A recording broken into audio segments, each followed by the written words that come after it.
y nos vamos de vuelta hacia Chile, donde está Lucía López con un testimonio que les recomiendo escuchen con atención. Lucía.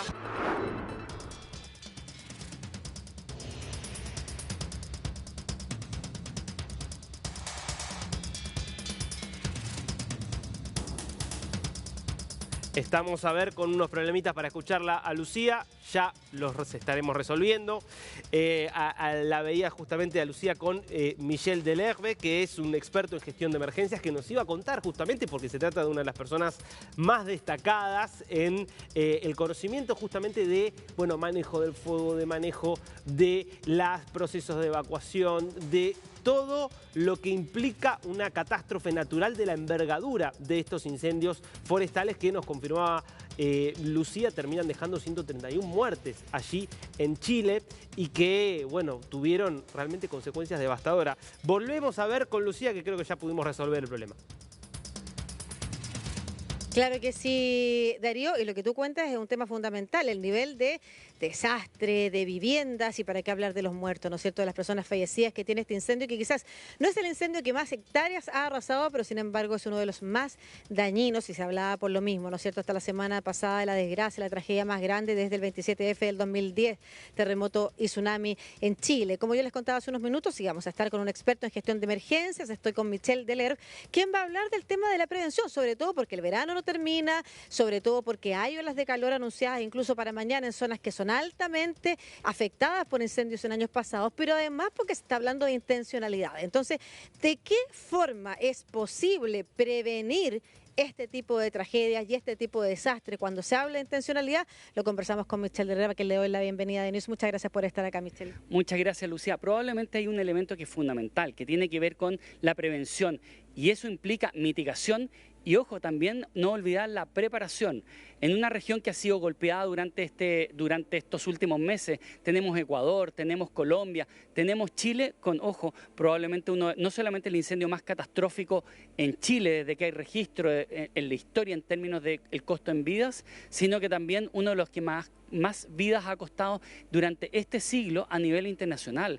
Y eso es muy preocupante, porque el clima extremo es una de las condiciones conocidas, pero que básicamente está influyendo en incendios de comportamiento extremo. Y por lo tanto ahí hay que hacer mucho tema de mitigación, y quizá el primer paso tiene que ver con organización, entrenamiento e involucramiento comunitario. Un sistema moderno es desde la base hacia arriba, y por lo tanto en el territorio hay mucho de eso. No solamente cosas tan simples como, por ejemplo, despejar de vegetación 10 metros a la redonda de una estructura, cosas muy simples, y que eso se tiene que hacer en la casa por parte de los vecinos, como también lo que tienen que hacer los gobiernos locales en términos de reducción de combustible en los niveles locales. Eso como forma también de prevención, también de mitigación. Mucha información a la comunidad de manera tal de disminuir la probabilidad de ocurrencia de incendios con cosas tan simples y tan comunes como son en nuestra región. El asado, el manejo del fuego en un camping, la colilla de cigarro tirada por la ventana, cosas tan simples como eso. Pero si no involucramos a la comunidad, si no le enseñamos a la comunidad, es muy difícil disminuir la probabilidad de ocurrencia de incendios forestales. Ahora, tú mencionabas algo respecto de la prevención. ¿Qué pasa y qué hay que cambiar cuando se está hablando de intencionalidad? ¿Es realmente posible concentrar un foco de prevención en ese punto? La verdad es que hay un tema muy relevante acá, porque la intencionalidad, que en el caso de Chile, en promedio nacional, es alrededor de 34-35%, digamos, en lo histórico, pero hay zonas en que se concentra más, en otros menos. La verdad es que la intencionalidad pura, básicamente estamos hablando de hechos delictuales, y por lo tanto, una vez que se enciende, eso corresponde al mundo de la justicia, pero desde el momento en que comienza a propagarse el incendio, eso le corresponde al Estado en el ámbito de la seguridad pública de combatir. Y ahí viene la preparación. Incendios que, bajo ciertas condiciones, como fueron las que se dieron en Chile durante una semana, a final de esa semana viene el incendio en la región de Valparaíso, se van a propagar rápidamente, y ahí las preparaciones en materia de combate es clave, que tiene que ser rápida, oportuna, contundente. Es decir, no nos sirven, por ejemplo, las aeronaves común y corriente liviana. Aquí el golpe tiene que ser único y rápido y muy fuerte, porque empiezan a haber simultaneidad de incendios. Entonces, podemos disminuir la probabilidad de incendios intencionales es bien difícil porque hay un acto criminal. Probablemente lo que podemos disminuir con preparación comunitaria más bien es la accidentabilidad, que es un poco más del 60%. Pero no hay que disminuir la importancia de lo que es la preparación en términos, por ejemplo, del combate. Quiero hacerte una última pregunta y después, Darío, te invito a ti también a conversar con Michelle para que nos escuche toda nuestra audiencia en Latinoamérica. ¿Qué es lo que aquí falta? ¿Qué es lo que faltó para evitar que este incendio fuera tan desastroso? Porque hay un tema importante y tú nos podrías entregar los datos. No necesariamente el incendio que quema más hectáreas es aquel el que termina siendo más desastroso, y ahí tú tienes datos importantes que entregarnos. Un ejemplo, el año pasado, hasta el año pasado, básicamente esa temporada era la segunda más catastrófica en términos de superficie, pero la más mortífera, con 26 personas fallecidas. Si nos vamos más a la historia, en California en 1970 hubo una serie de incendios que generaron 16 personas fallecidas. Bastó esa cantidad de personas fallecidas para que se hicieran cambios fundamentales que rigen hasta el día de hoy en gestión de emergencias a nivel no solamente un país como Estados Unidos, sino que también a nivel internacional. Por lo tanto, lo primero, yo diría que hay que aprender de la experiencia de otros, no hay que reinventar la rueda. En segundo lugar, tenemos que comprender la importancia de la integración. Estas emergencias no las maneja una institución en particular, se maneja con el sistema de emergencia y eso va desde la comunidad organizada entrenada, los gobiernos locales, las instituciones tácticas, el Estado en su conjunto que es capaz de articular. Por lo tanto, integración es fundamental. También tenemos la integración de las comunicaciones que implica redundancia, es decir, tener varias vías, no solamente de alerta, sino que también de información. Muchas veces en Chile hablamos de los maremotos, sí, pero los maremotos asociados a un terremoto, ¿cierto? Básicamente son bastante estáticos, pero aquí el escenario cambia muchísimo y por lo tanto tenemos que estar monitoreando permanentemente y estableciendo vías de evacuación incluso durante el momento, pero eso requiere integración en las comunicaciones, información, redundancia, resistencia, resiliencia de las comunicaciones y también robustez. Ese es un elemento que es clave y a veces lo más moderno no es necesariamente lo más robusto. Claro, importante. Bueno, a propósito de lo que decía Michelle, se refiere a que, por ejemplo, aquí en Chile hay un aprendizaje a partir del 2010 sobre la reacción que hay que tener en los tsunamis y los maremotos. Se hacen además operaciones para simulación de evacuaciones y están todas las zonas muy bien identificadas respecto hacia dónde ir cuando hay una alerta de tsunami. Sin embargo, como tú bien dices, Michelle, en el caso de un incendio van cambiando las condiciones y las personas pueden terminar rodeadas. Darío, ¿alguna pregunta para Michelle que te está escuchando? Sí, primero, ¿qué tal? ¿Cómo le va? Michelle, muy interesante todas las explicaciones que da. Una de las cosas que a mí me impactó mucho leyendo y tratando de interpretar entender por qué había tenido la letalidad que tuvo este incendio, leía algo así como que mucha gente recibía alertas para evacuar, pero que no eran claras, que no sabían a dónde tenían que evacuar, que hubo algunas confusiones en ese punto. Primero le pregunto si efectivamente esto ocurrió y si es así, ¿cómo se pueden mejorar los sistemas para que una vez que está desatada una emergencia de este tipo, la gente tenga información clara de saber hacia dónde tiene que huir?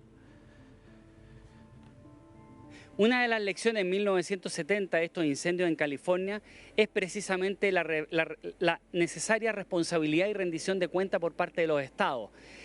En ese sentido, señalar que lamentablemente el año pasado en una comisión investigadora de la Cámara de Diputados ya se había hecho presente esta debilidad en el sistema, que no digamos que es un sistema de alerta y evacuación porque básicamente es una alerta a los celulares. En los incendios forestales fallan las antenas porque producto del calor se queman los cables, revientan las baterías y por lo tanto se pierde esa comunicación. Pero además se había hecho presente la necesidad de entregar información. Pero nunca nos olvidemos, una evacuación en todo contexto es una operación. Por lo tanto, en estos casos es bastante complejo, como lo señalaba Lucía, aquí el escenario cambia. Y por lo tanto, cuando definimos un corredor o una vía de evacuación, no tenemos certeza que eso vaya a durar minutos u horas. Por lo tanto, hay que desplegar aeronaves, hay que desplegar monitoreo, hay que desplegar fuerzas en tierra, hay que desplegar información, incluso de manera tan básica como el uso de megáfono, el uso de parlante, porque los celulares no van a ser capaces de entregar información. La radio que uno escucha en el vehículo, por ejemplo, cosas tan básicas como esas que son muy robustas, pero lamentablemente eso no ocurrió. Creo que estamos frente a un momento en el cual la polémica en Chile va a tener que derivar en responsabilidades, porque la verdad es que siendo que nadie está obligado a lo imposible, estamos hablando de un sistema que tenía debilidades, que fue advertido, y no advertido a través de los medios de comunicación, fue advertido por la Cámara de Diputados. Bueno, sí, claro. Como un detalle adicional, Darío, que te entrego antes de tu próxima pregunta, es que de hecho los primeros cuerpos que se encuentran son cuerpos que estaban en la vía pública, o sea, personas que habían evacuado las zonas incendiadas y que buscaron ayuda precisamente en las carreteras que finalmente, como se dieron en muchos incendios, no quedaron libres de efectivamente encontrarse ahí con las llamas. Darío, dale nomás. Sí, Michelle, la otra pregunta que también de alguna manera vinculada a lo anterior es ¿cuánto influye en un evento de estas características problemas estructurales de vulnerabilidad social? ¿Y a qué me refiero con esto? Con que las viviendas sean precarias, que no haya caminos adecuados para que los bomberos puedan llegar, que haya también problemas incluso hasta de inseguridad, de violencia, por lo cual la gente dice no quiero dejar mi casa porque si dejo mi casa no sé si después la voy a encontrar, pero no porque se quemó, sino porque alguien la puede ocupar. Digo, ¿cuánto dificulta la vulnerabilidad social de nuestros países en América Latina para combatir este tipo de fenómenos? Bueno, lo que tú señalas es clave. Nosotros vivimos en una región donde la pobreza nos ha llevado a que cada uno busca su solución habitacional, su hogar, en el terreno que encuentra. El tema es que ahí yo te diría que hay que hacer dos diferencias. Una, que los estados, cuando uno habla de un campamento, una toma de terreno, y uno pregunta después que eso lleva 10 años, 15, 20 años, eso ya no es una toma. Eso es un asentamiento humano que ha sido permitido por omisión probablemente por el Estado, y por lo tanto el Estado tiene que hacerse cargo de esto, porque el Estado es el principal responsable de la seguridad pública, y esto es un tema de seguridad pública.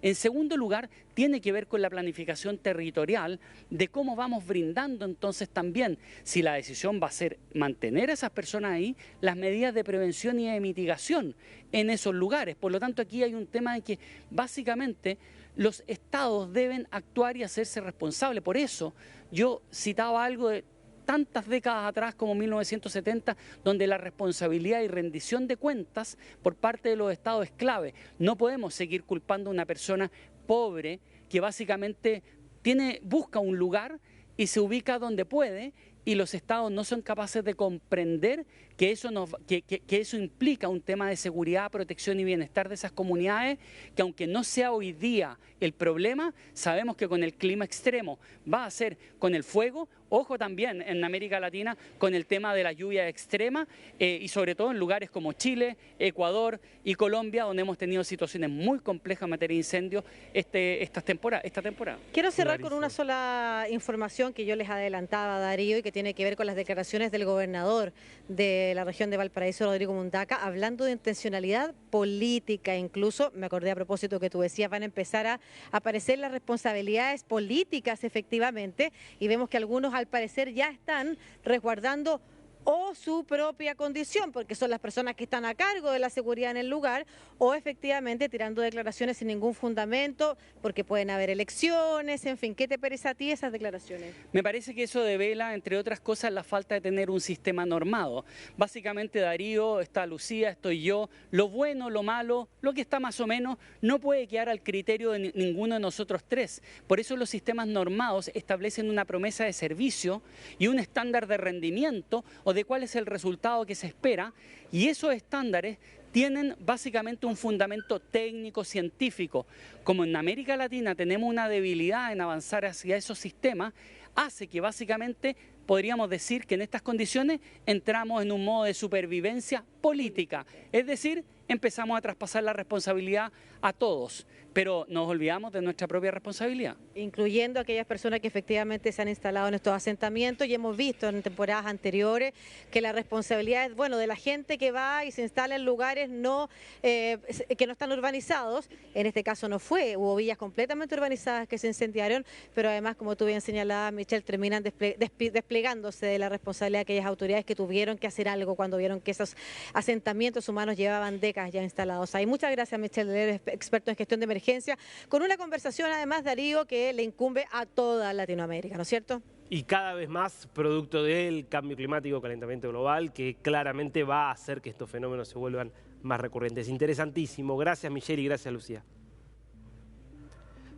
Un abrazo.